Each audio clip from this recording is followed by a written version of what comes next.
అని చెప్పి చివరికి తను గడ్డిమందు తాగి ఆత్మహత్య చేసుకోవాల్సిన పరిస్థితి వచ్చింది. రాములన్న ఇచ్చిన సమాచారం మేరకు, అక్కడ జశ్వంత్ ఇచ్చిన సమాచారం మేరకు మేము దవాఖానకు పోయాం, యశోద హాస్పిటల్కి పోయినాం. 30 నాడు హాస్పిటల్లో చేరిస్తే 1వ తేదీ నాడు రాత్రి 10 గంటలకు తనను అప్పటికే డయాలిసిస్ ఎత్తింది. నేను కల్పన గారు వెళ్ళి చూసి ఆయన కొట్టాను, ఇట్లా చేతి మీకెళ్ళి సార్ అని సార్ అంటే కళ్ళు ఇట్లా తెరిచి ఒక క్షణం తెరిచి మళ్ళీ కళ్ళు మూసుకొని అంటే స్లోలో ఉన్నాడు. నేను అనుకున్నాను బతుకుతాను అనుకున్నాను. ఆ క్షణంలో కళ్ళకెళ్ళి నీళ్ళు ఆగడం లేదు, కానీ నీళ్ళను అదుముకొని శ్రీరామ్ శ్రీనివాస్ గారు బతకాలి అని ఆకాంక్షించాం. చాలా రకరకాల శంకరక్క, అక్క,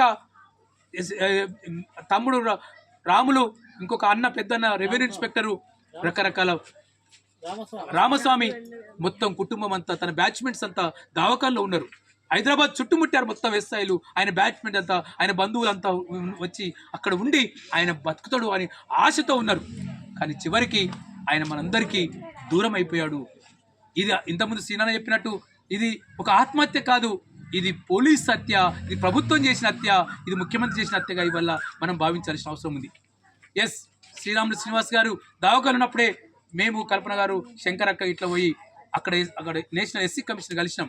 నేషనల్ ఎస్సీ కమిషన్ ఎస్పీతో మాట్లాడి ఆయనను సేవ్ చేయండి, అటువంటి కుట్రలు చేసిన సిఐని సస్పెండ్ చేయండి, అరెస్ట్ చేయమని చెప్తే అంత్యక్రియలో ఎస్పీ పాల్గొన్న రోహిత్ గారు, పోలీస్ అధికార యంత్రాంగం పాల్గొన్నది.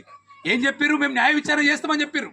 మీకు మీ తోటి ఉద్యోగి చనిపోతే ఎన్ని రోజులు న్యాయ విచారణ కావాలి? Additional SP Bhadradri Kothagudem additional ఎస్పీకి ఈ బాధ్యతలు అప్పగించారు, విచారణ చేసే బాధ్యత. ఓ అడిషనల్ ఎస్పీ గారు, మీకు ఇంకెంత సమయం కావాలి? ఎన్ని రోజులు కావాలి? మనిషి